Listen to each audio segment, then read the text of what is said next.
흉악한 살인범이 있어요. 좋아요, 좋아요. 왜 네. 가서 네. 회개하잖아요. 네. 예수님의 이름으로 용서 받았다고 본인들은 얘기를 하는데 네. 실제 사회에서 저지른 죄가 없어지냐? 정확합니다.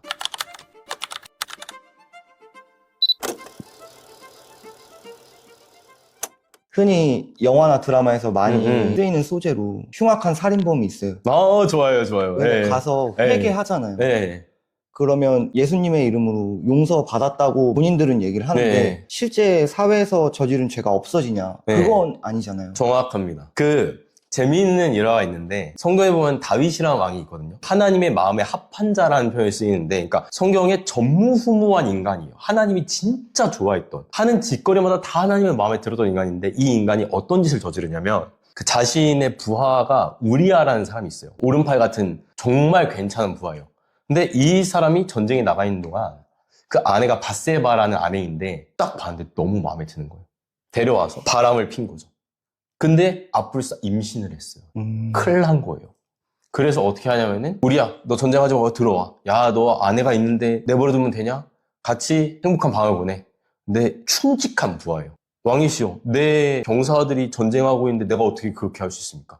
나는 이 병사들과 함께 자겠습니다. 그러고 안 들어간 거예요. 숨길 수가 없어요, 이제. 어떻게 해요? 죽여야죠.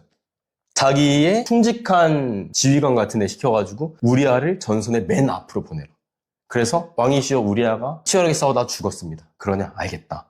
죽인 거예요. 하나님이 이걸 알고 선지자를 보내요. 나단이라는. 그래서 선지자가 막 이런 얘기를 해요. 왕이시여, 이렇게 양들이 많은데 어떤 부자가 가난한 사람의 양 하나까지 뺏어가지고 그걸 잡아먹었다. 어떻게 해야 되냐? 화가 나가지고 죽여버려야지 막 이러는데, 그게 너다! 막 이래가지고 다윗이 충격받아서 회개합니다. 하나님이 용서하세요. 그럼 끝났나요? 아니요. 그 다음에 그 아이는 유산하고, 그 다음부터 다윗의 집에 칼이 돈다고 표현하는데, 어떻게 되냐면은 다윗의 첫째 아들인가? 저 숫자는 기억이 안 나요. 첫째 아들이 뭐 딸 하나를 강간하는데 배다른 형제들이거든요. 이 딸의 오빠가 이제 얘를 죽여버리고, 막 나중에 얘가 아빠의 자리를 찬탈해가지고 아빠의 후궁들을 백주대낮에 강제로 이제 성적인 어떤 착취를 하는 그런 일이 벌어지는, 처참한 일이죠. 봐봐요. 용서를 받았어요. 하느님한테. 용서를 했어요. 그리고 애가 죽고, 자식이 죽고, 강간당해서 폐인이 되고, 애 하나는 반역자가 돼서 자신의 목에 칼을 겨누고, 아주 그냥 집안이 풍비박산이 난 거예요. 용서는 받았어요. 어떤 느낌인지 아시겠어요? 조금은 알겠지만 뭐 우리나라 유교 사상으로 예. 보면은 내가 지은 업보 혹은 카르마 때문에 대대손손 이제 그걸 당하는 거잖아요. 되돌려 받는 그런 느낌인 것 같아요. 제가 들었을 때는. 이게 어려운 게 뭐냐면, 연좌제가 사라져도 부모가 죄를 지으면, 아니면 부모가 뭔가 잘하면 대가를 어느 정도 영향을 받을 수밖에 없긴 해요. 왜냐하면 인간은 개인이 아니라 집단이기 때문에. 근데 성경이 약속하는 건 뭐냐면, 아버지의 이가 시다고 아들의 이가 시지 않다, 이렇게 얘기하거든요. 이게 에스겔서인가 그 내용인데 뭐냐면, 아빠가 죄를 지었다고 아들이 그 대가를 직접 지지 않는다. 그런 어떤 것들을 하나님께서 저희가 믿기로는 막을 수도 있죠. 도와줄 수도 있고. 근데 내버려 두신 거예요. 알아서 해봐라. 더 이상 내가 지켜주지 않겠다. 그리고 예수님께서 말씀하시는데, 마태복음 7장에서 뭐라 얘기하면은, 그 주여 주여 하는 자마다 천국에 들어갈 것이 아니요 그들의 열매로 그들을 알지니라. 마지막 때에 왕이 오셔가지고 봤는데 제대로 된 열매를 맺지 못하는 나무가 있으면 그 나무는 나쁜 나무다. 그럼 뿌리를 찍어서 불태워 버릴 것이다. 그러니까 어떤 죄든 용서받을 수 있는 건 논리적으로 사실이에요. 근데 그 사람에게 용서를 구하고 대가를 치르지 않고 자기 혼자 난 용서받았어 하는 인간? 마지막 때 주님 앞에 서면은 나는 널 알지 못한다. 자, 가라! 다 당연히 되겠죠. 그러겠죠? 네, 당연해요. 이건 당연해요. 알겠습니다. 그 설명해 주실 때 예수님을 서사의 주인공으로 해서 믿는 종교로 네. 제가 이해를 했는데 맞아요, 맞아요. 하느님이 있잖아요. 예수님은 하느님 아들이라고 하잖아요. 교리라고 해야 되나? 삼위일체라고 부르는 교리죠. 네, 누구를 믿는 거예요? 예수님이 말씀하신 거랑 하느님이 말씀하시는 거랑 같은 건가요? 내용이? 이게 구약이랑 신약이라는 게 있는데, 구약은 하나님에 대한 이야기만 있고, 신약에 하나님의 아들인 예수님의 이야기가 나와요. 유대교인들은 하나님만 믿고, 이슬람도 하나님만 믿어요. 기독교만 예수를 믿는 거예요, 신으로. 아, 기독교만? 네. 근데 기독교인들의 고백은 뭐냐면은, 하나님이 어떤 메시아를 구원자를 보낸다고 약속을 했어요. 근데 그 예언을 몇백 년을 기다렸는데 안 왔어요. 이스라엘 백성들이 막 로마의 식민지배를 받으면서 너무 힘들었는데, 뭐야, 이 인간 특별한데? 이 메시아 아니야? 그래서 약속된 메시아인가 봐. 살았다. 이제 독립을 시킬 거야. 근데 십자가에 달려 죽었어요. 망한 거죠. 망한 기대인데 그 사람들이 고백하기로는 그 예수가 죽었다가 부활했다. 내가 그걸 봤다. 그런 사람들이 한두 명이 아니라 수백 명이 나타난 거예요. 그래서 그들이 모여서 정리를 한 거죠. 예수님이 부활하시고 40일 뒤에 승천하셨는데 모여가지고 그 예수는 누구였을까? 이 사람들이 얘기를 정리하다 보니까 신기한 게 뭐냐면 이상하다. 여호와 하나님에 대한 예언들이 구약에 있거든요. 하나님이 이런 일을 하실 거다. 이런 일들은 하나님이 하시는 거다. 근데 정확하게 예수 그리스도에게 맞아 들어간다고 이 사람들이 확인을 한 거예요. 그래서 이상하다? 이거 뭐야? 예수님 이거 우리가 특별한 선지자라고 생각했는데 메시아라고 생각했는데 아니다. 예수님은 하나님의 자리에 정확히 들어간다. 다시 예언들을 보니까 뭐야? 근데 보니까 구약에 보니까 이 하나님이 자신의 아들을 보낸다는 그런 내용들이 있는 거예요. 하나님과 동등한 권위를 가진 아들에게 모든 권력이 이양될 것이라는 약속이 다니엘서 같은 데 보면 있어요. 그게 예수구나 라고 얘기를 한 거예요. 근데 문제가 있어요. 뭐냐면 유대인들은 절대 여러 명의 신을 인정하잖아요. 유일신이거든요. 신은 하나밖에 없어요. 문제가 생긴 거예요. 이상하다. 한 분인데 둘인데 하나이네. 나중에 성령까지 들어가면 한 분인데 셋이고 셋인데 하나네. 이거 어떻게 해결하지? 거기에서 판단을 멈춘 거예요. 오케이. 한 분이다. 근데 따로따로 세 분이다. 그러면 삼신인가? 한 분이다. 뭐야, 이거 논리적 모순이잖아. 정답입니다. 논리적으로는 모순이고 신비라고 저희가 고백을 해요. 그나마 그래도 제가 이해할 수 있는 비유를 들 텐데 이거는 정답은 아니고 조금 이해를 돕기 위한 좀 쉬운 거예요. 왜냐면 모순이면 틀린 거잖아 라고 결론을 내리는 게 맞잖아요. 근데 네. 예를 들어서 저희가 살아가는 세계는 4차원 세계잖아요. 그죠? 근데 차원이 높아지면 그 다른 그런 개념이 생긴단 말이에요. 예를 들어서 여기는 이제 2차원 평면 있잖아요. 네. 그죠? 손가락을 이렇게 대봐요. 그럼 2차원 평면에서는 원이 몇 개일까요? 하나죠. 3개의 원이 나오는 거죠. 근데 우리가 사는 차원에서 보면 이거는 몇 개예요? 원이요? 이 존재. 이 존재가? 존재는 하나의 존재거든요. 네. 근데 평면에서는 세 개처럼 보이는 거죠. 네. 정확한 설명은 아니고 저희 비유인데 네. 우리가 지금 인간의 차원에서는 하나님이 세 분이며 한 분이라는 게 이해가 안 가겠지만 더 높은 차원에서 보았을 때는 논리적 모순이 없을 것이다 라고 저는 기대를 하는 거죠. 물론 모순이라고 비판하면 맞는 말입니다. 아니, 저한테는 네. 개념적으로는 굉장히 많이 정리가 되는 것 같아요. 어떤 하느님, 신이라는 존재에서 기독교가 무엇을 믿고 있고 어떠한 것을, 어떠한 영웅을 서사로 이야기가 쓰여져 있고 어떠한 가치관을 기반으로 이렇게 발전했는지 저는 아예 그런 개념이 없었고 잘 몰랐거든요. 그래서 오늘 말씀이 굉장히 많은 어떤 설명과 위로가 되는데 그럼 믿는다라는 행위가 있잖아요. 네. 무언가 신앙을 믿는 마음, 신앙심이라고 하잖아요. 어떻게 이해하고 계신지, 어떻게 설명하시는지도 궁금하거든요. 제가 되게 좋아하는, 존경하는 차성진이라고 하는 목사님이 또 꽤 유명한 분이 계신데 그분이 이렇게 정리를 해요. 여러 가지가 있어요. 믿는다 하면 어떤 사람은 신의 존재를 믿는다. 어떤 사람은 교회에서 봉사를 열심히 한다. 어떤 사람은 종교적인 특별한 체험을 한다. 어떤 사람은 믿는 대로 실천을 잘한다. 여러 가지가 있거든요. 근데 그 모든 것들도 믿음 안에 있겠지만 가장 핵심은 뭐냐면 그게 전체는 아니거든요. 신의 존재를 믿는다고 진짜 성경이 추구하는 기독교인이 되냐? 그건 아니에요. 교회에서 봉사활동 열심히 하는데 사회에서 막 정말 나쁘게 살아요. 그러면은 그거는 좀 아니잖아요. 그죠? 아니면 혼자서 막 어떤 특별한 신앙체험 막 하고 막 예언을 하고 환상을 보고 근데 사람들에게 사랑을 전하잖아요. 그럼 그것도 아니잖아요. 어떤 사람은 예수님의 말씀대로 실천하는데 신의 존재는 안 믿어요. 그것도 믿음이 아니잖아요. 그래서 그 모든 것들을 총합했을 때 가장 본질이 뭐냐 하면은 신뢰한다라고 얘기를 해요. 신뢰. 하나님을 신뢰하는 것. 하나님을 신뢰하기 때문에 존재를 믿고 신뢰하기 때문에 그분의 약속 때문에 말씀에 순종하기도 하고 그분을 신뢰하고 그분을 추구하다 보니까 종교적인 체험을 하기도 하고 그분을 신뢰하기 때문에 내가 좀 손해를 보더라도 어떤 선행을 한다거나 이런 것들을 하는 거죠. 그래서 그 근간에는 가장 본질적인 공통의 요소는 신뢰이다.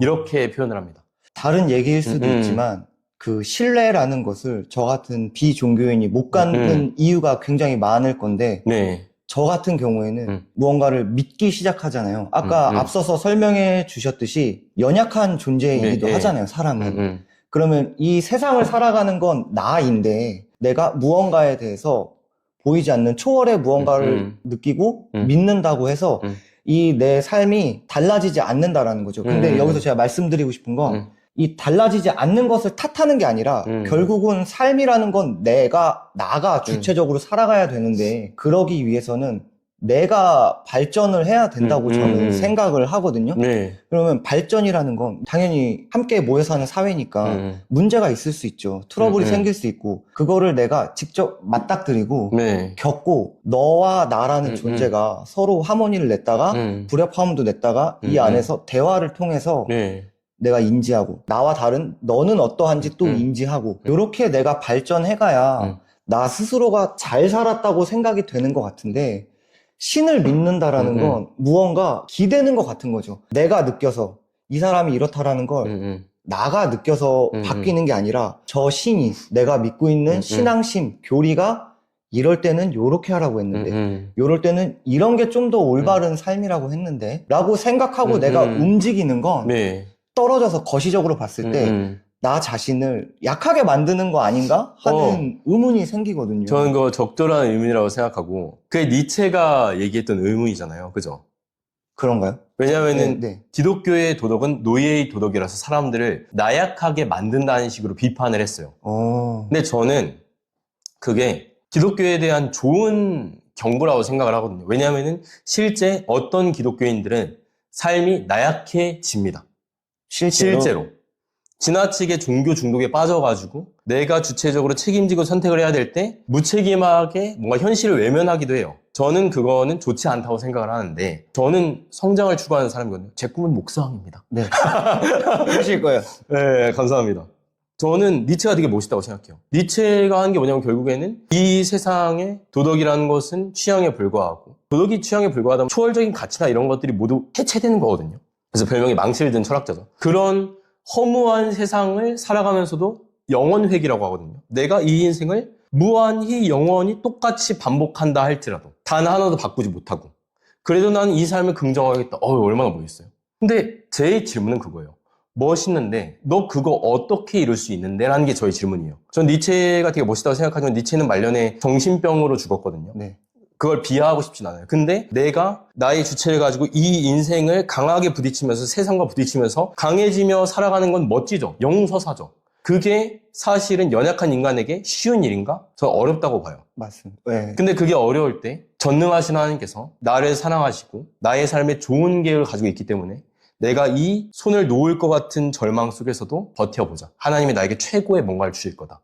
그걸 믿고 5년, 10년을 견뎌요. 그 시간이 지났을 때 여러 가지 상황들이 좋아지고 내가 회복이 되어서 다시 달려나갈 수 있다면 그건 그 사람에게 버팀목이 돼주는 거거든요. 저는 종교는 인민의 아편이라는 얘기가 아예 틀린 말이 아니라고 생각해요. 그걸로 모르핀을 만든단 말이에요. 그래서 누군가에게 모르핀이 필요할 때 종교는 모르핀이 될 수 있다고 생각하고 전 그건 좋은 일이라고 생각하거든요. 왜냐하면 결론적으로 강해지는 게 중요한 거지 내가 주체가 되어서 부딪혀서 깨지는 건 좀 그렇게 뭐 깨질 수도 있겠지만 멋진 일이긴 하지만 깨지는 것보다는 조금 의지해서 강해져도 되잖아요. 인간은 원래 존재론적으로 혼자 살아가는 존재도 아니고 그런 의미에서는 전 종교를 믿는 게 오히려 우리를 강하게 만들어준다면 멋지다고 생각하고 저의 삶은 그랬던 것 같거든요. 이게 비하는 절대 아니고 예. 제가 개념적으로 들어봤을 때 개쩌는 아이템이 있는데 이거 안 쓰고 해서 중간에 포기할 바에는 내 캐릭터 잘 안 크네? 나 망했어. 이 던전에서 살아남지 못하는데 했을 때 주어진 누구나 쉽게 사용할 수 있고 너무나 잘 만든 아이템이 있는데 이걸 굳이 왜 안 쓰냐 요런 개념이랑도 꽤 비슷해요. 이건 실용적인 접근이니까. 여기에 첨언을 하나 하자면 이제 보통은 우리가 예수 그리스도의 가치를 정리해서 에센스만 듣잖아요. 용서. 근데 이제 예수님의 행적을 봐야 돼요. 혹시 아세요? 저는 아예 모르죠. 예수님이 어떻게 시작하냐면 예루살렘이 서울이에요. 갈릴리는 해남 정도거든요. 해남에서 이제 완전 촌구석에서 가난한 집에서 아무것도 없는 집에서 태어난 예수라는 존재가 그 30살까지 아무렇지도 않게 크다가 갑자기 어느 날부터 애가 이상해진 거예요. 그래서 말을 하기 시작하는데 뭐야 얘 약간 통찰이 쪘는데? 그래서 점점 종교 지도자들 있잖아요. 그러니까 오늘날로 치면 우리나라의 약간 교수급 이런 어떤 존경받는 뛰어난 학자들과 대화하는데 다 깨부수는 거예요. 그리고 금기가 있어요. 절대 저 죄인들, 세리라고 하거든요. 이제 돈을 걷는 사람들인데 이 사람들은 매국노예요. 매국노들, 창녀들, 병자들 이런 인간들이랑 어울리면 안 돼. 내가 더러워져. 이게 유대교의 태도거든요. 안 돼. 그러면 안 돼. 근데 그 사람들 사이에 들어가서 같이 어울려 노는 거예요. 되게 파격적인 존재인 거예요. 그래서 그 존경받는 학자들은 때로 부셔가지고 혼내고 멸시당하는 사람들에게는 가서 친구가 돼가지고 그 사람들을 고쳐주기도 하고 위로해주기도 하고 말씀 가르치기도 하고 막 이러면서 되게 이상한 사람이 등장하니까 파격이 일어난 거죠. 그래서 돌풍이 돼가지고 제자들이 모이기 시작해서 예루살렘에 갈 때는 수많은 사람들이 이끌고 행진하는 거대한 새로운 정치 지도자가 된 거예요, 사실은. 근데 그 예수가 결국에 어떻게 하냐면 성전에 들어가서 너네 이 종교인들 다 썩어 빠진 놈들하고 서 노끈을 채찍처럼 만들어가지고 막 다 엎어부수고 예수님 되게 파격적인 분이거든요. 너네 쌍욕 하나님 욕되게 하지 마 쌍욕하고 그리고 이제 이분이 접수해가지고 예루살렘 평정하나 왕이 되나 그 순간에 십자가에 달려 죽은 거거든요. 왜 죽었냐면 예수님께서 이 땅에 오실 때부터 목적은 죽는 거예요. 내가 죽어야 수많은 사람을 살릴 수 있다. 영웅적인 이야기인 거죠. 맞죠. 충분히 강하고 힘이 있고 위대한 하나님의 권능을 쓸 수 있는 기적을 일으킬 수 있는 존재가 수많은 사람들이 이끌고 왕이 될 수 있는데 그 중요한 순간에 그걸 포기하고 십자가를 거부할 수 있거든요. 근데 하나님의 말씀에 순종해서 나에게 가장 중요한 게 뭐냐면 예수는 자신의 생명이 아니라 수많은 사람들을 살리는 거예요. 그걸 위해서 나에게 가장 소중한 생명이라고 하는 가치를 포기할 수 있다는 게 되게 영웅적이거든요. 기독교의 가치는 단순히 이렇게 유약하게 부들부들하게 용서 이게 아니라 세상의 손가락질과 박해와 억압 속에서도 정의와 선을 위해서 약자를 대변하고 죽음까지 감내할 수 있는 강력한 동기부여가 제가 믿는 성경의 예수 그리스도의 이야기예요. 그게 저를 이끌어가니까 저는 살만합니다. 예. 저는 예술을 전공했었거든요. 근데 서사, 네. 드라마라고 한다면 네. 영웅이 태어나서 고난과 역경을 극복했음에도 불구하고 그 끝에는 어떤 죽음을 맞이하는 게 굉장히 잘 짜여진 구조라고 해야 되나? 네, 문학적으로 되게 뛰어난 구조예요. 예, 그렇게 들리니까 반대로 이제 거시적인 입장에서는 옛날 사람들이 시대적 상황을 담아서 그때 일어났던 것들 이렇게 잘 믹스하고 잘 짜여서 사람들이 믿고 따를 수 있게끔 무언가 반영된 불가능한 얘기는 아니에요. 그런가요? 예, 왜냐하면은 복음서라는 건 실제로 문학적으로 편집이 되어 있어요. 물론 당시에 전기라고 해서 어떤 사람의 일생을 그리는 당시의 고대 역사 서술 방식으로 되어 있긴 하지만 오늘날의 역사 서술은 되게 객관적이지만 고대의 서술은 물론 객관적이긴 한데 그 안에 신화나 시나 그쵸. 여러 문학적인 기법들이 들어가 있으니까 그걸 우리가 알긴 어렵죠. 근데 한 가지는 확실해요. 뭐냐면 예수의 제자들이 예수의 처형 이후에 여기까지 확실하거든요. 네. 따를 이유가 없어요. 왜냐면 실패한 메시아는 그냥 망한 거예요. 따를 이유가 없는데 그들이 뭔가 이상한 이유 때문에 착각일 수도 있죠. 환각을 보았을 수도 있고 미쳤을 수도 있고 조현병일 수도 있고 여러 가지가 있지만 뭔가 알 수 없는 이유 때문에 수많은 사람들이 목숨을 걸고 미친 짓을 해서 수많은 박해를 견디고 이상하게 이 종교가 탄생했다까지는 모두가 공감할 수 있는 내용이에요. 이게 적절한 비유가 아닐 수도 있는데 방금 이제 실패한 메시아라고 비유를 들어주셨잖아요. 그게 죽음 때문에 실패한 메시아가 된 거잖아요. 그러니까 왜냐하면 메시아의 역할은 하나님의 약속이 그거거든요. 메시아가 오면 독립전쟁을 이길 것이다. 그래서 로마 이제 우리가 식민지배 받는데 이길 거야. 처참히 지거든요. 그렇기 때문에 알겠습니다. 네. 그래도 많이 개념적으로 저에게 많이 도움이 된 것 같아요. 그래서 저는 신앙심을 갖는 것 자체가 너무 제 개인적인 고민 같아서 좋아요. 전 너무 좋아요. 입 밖으로 내뱉는 순간 사실이 된다라는 옛 말이 있거든요. 그런 것처럼 제가 무언가를 바라는 순간 스스로가 말하는 대로 된다고 얘기하잖아요, 우리가. 예. 그게 그냥 있는 얘기 아니라 시크릿 같은 책을 보면은 많은 부자들 같은 네네. 사람들이 그런 걸 쓰고 네. 과학적으로 보면은 뇌의 망상 활성기가 우리가 말하는 것들을 그 현실화하기 위한 방법들로 계속해서 모색한다고 그쵸. 얘기를 하기도 하고 그래서 이게 모르겠어요. 과학적으로만 보면은 뇌에 어떤 그런 작용일 수도 있고 아니면 좀 더 신비적으로 보면은 우리가 말하는 거에 힘이 있어서 어떤 영적인 방식을 아니면 우주가 우리를 도와줘서 신이 도와줘서 그런 일을 구체화하는 현실로 만들 수도 있고 그럴 수도 있죠. 근데 그 개념이랑 맞닿아서 제가 스스로가 작아지는 거죠. 나는 실제로 그러지 못한데 말뿐인 사람이 될까봐의 두려움도 존재하는 거죠. 저에게 무언가 장벽이 있다면 부끄러움인 것 같거든요. 사람들은 누구나 다 도덕적으로 완벽하거나 그러지 못할 거라고 생각을 해요. 나 스스로 나만이 아는 부끄러움이 있을 거고 양심수님도 양심수님은 있을 거란 말이죠. 근데 그런 거를 차치하고 난 그러지 않을 거야가 됐든 난 그렇지 않아 나 실제로 그런 사람 아니야가 됐든 무언가 뱉는 순간 나가 나 자신을 속이는 것 같은 느낌이 드니까 사실은 내가 부끄럽고 나는 보잘것없고 나약한 존재임을 인지하고 그렇게 살지 않기 위해서 노력을 해야 될 것 같은데 네. 믿는 행위를 통해 가지고 마치 내 스스로가 스스로에게 최면을 거는 것 같지? 나 실제로 레벨업 하지 않았는데 이 행동을 통해서 레벨업 했다고 느껴져 버리게 되는 거 있을까봐 더 가지 못하겠는 것도 있거든요.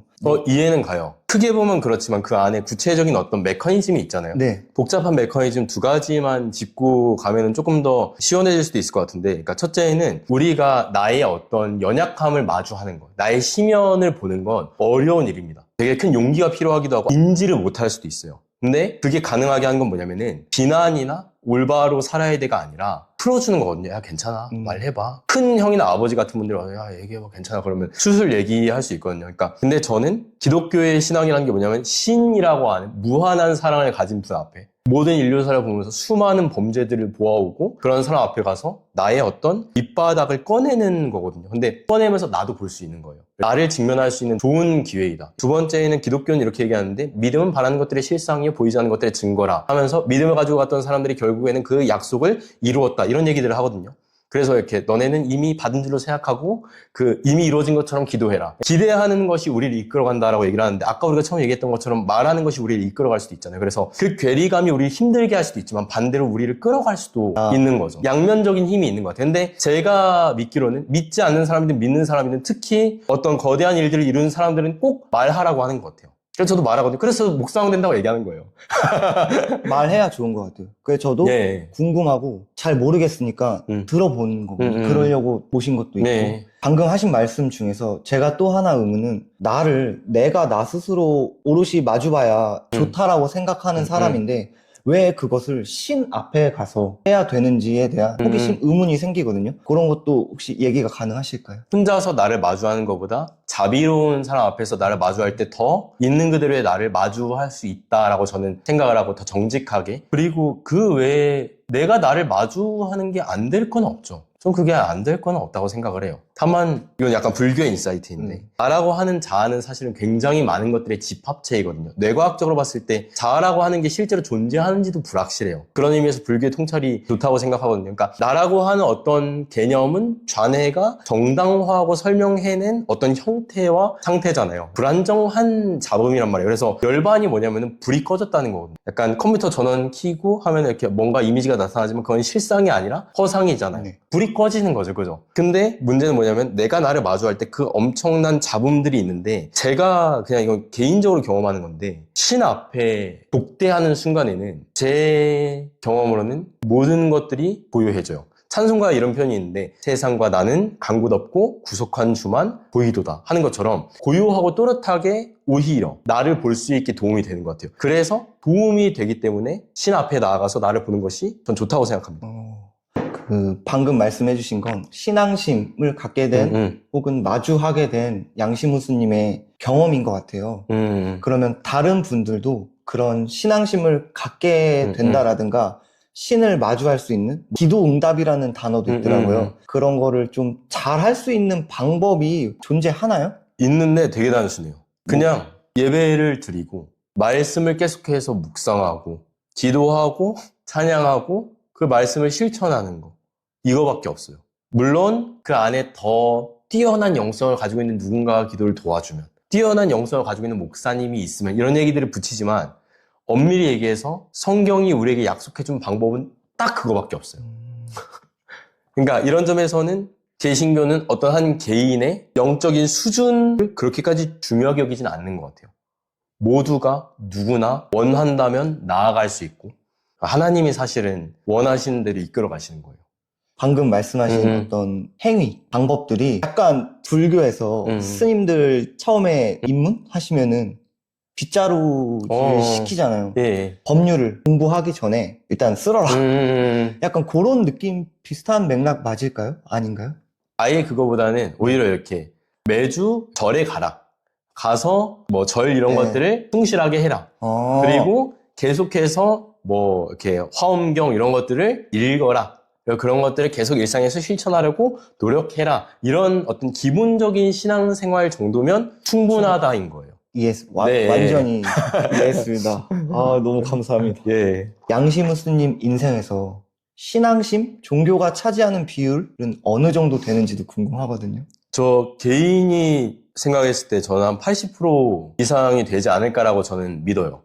왜냐하면은 제 인생의 모든 세팅은 목성이 되는 거에 왔어요. 이거는 웃긴 얘기지만 결국에는 제가 사랑하는 한국의 교회들이 여러 가지 문제 때문에 지금 아파하고 있고 문제가 있는데 어쩔 수 없는 근본적인 문제라면은 포기할 수밖에 없겠지만 꼭 그렇지는 않다고 생각을 하거든요. 더 나아질 수 있다고 생각을 하고 그런 것들에 제가 기여할 수 있다면 좋겠다.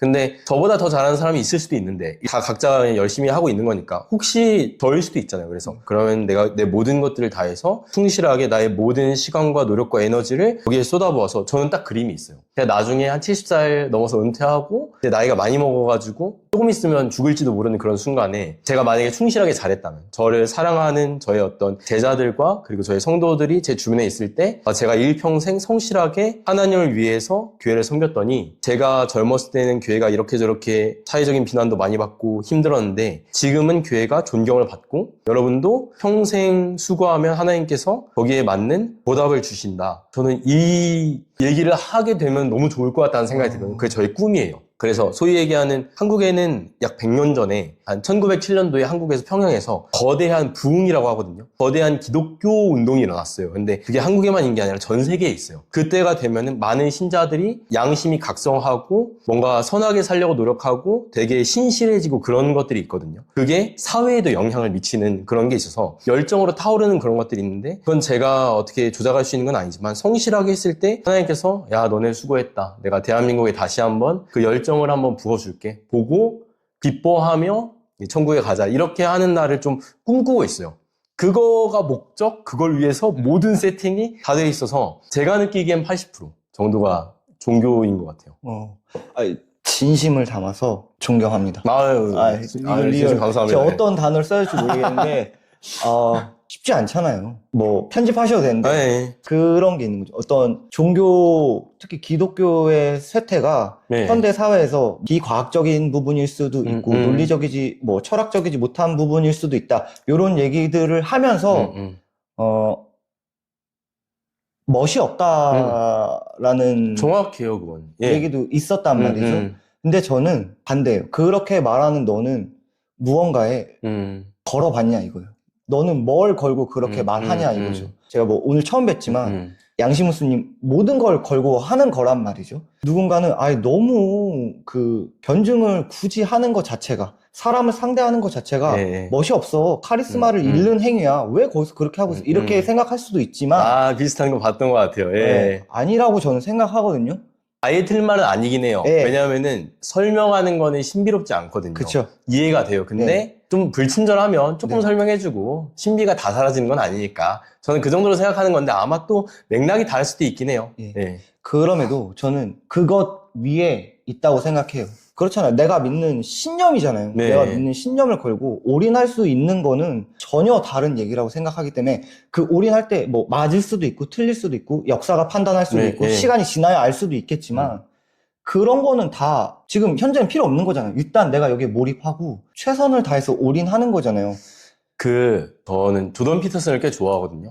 조던 피터슨이 현대의 젊은 남성들에 대해서 그런 얘기를 하는데 그 뭔가에 헌신하고 책임을 지지 않기 때문에 젊은 남성들이 힘들고 절망적인 것이다. 저는 그 일견 맞다고 생각을 해요. 그러니까 인간이라는 그 생물이 남성들에게 오랫동안 어떤 책임을 지고 뭔가를 감당하는 것들을 요청해왔고 거기에 어느 정도 최적화가 돼 있다고 생각을 하거든요. 근데 우리는 사실은 젊을 때 우리 아버지들은 젊을 때 가정을 꾸리고 아이들을 위해서 모든 걸 헌신해서 살아내잖아요. 이게 보통 전통적인 남자의 삶인데 우리는 그러기 힘들단 말이에요. 근데 그렇게 봤을 때 제가 기독교에서 발견한 건 기독교에서 아주 높게 보는 거는 순교예요. 그게 왜 중요한지를 조금 파보면 예수께서도 순교하셨단 말이에요. 자신의 신념을 위해서 꺾지 않고 목숨을 내놔요. 그죠? 제자들도 자신의 신념을 위해서 꺾지 않고 그냥 목숨을 내놓는 게 아니라 십자가는 고대 시대에 정말 기발한 고문도구거든요. 그러니까 인간이 발견한 고문도구 중에서 손가락에 꼽을 정도로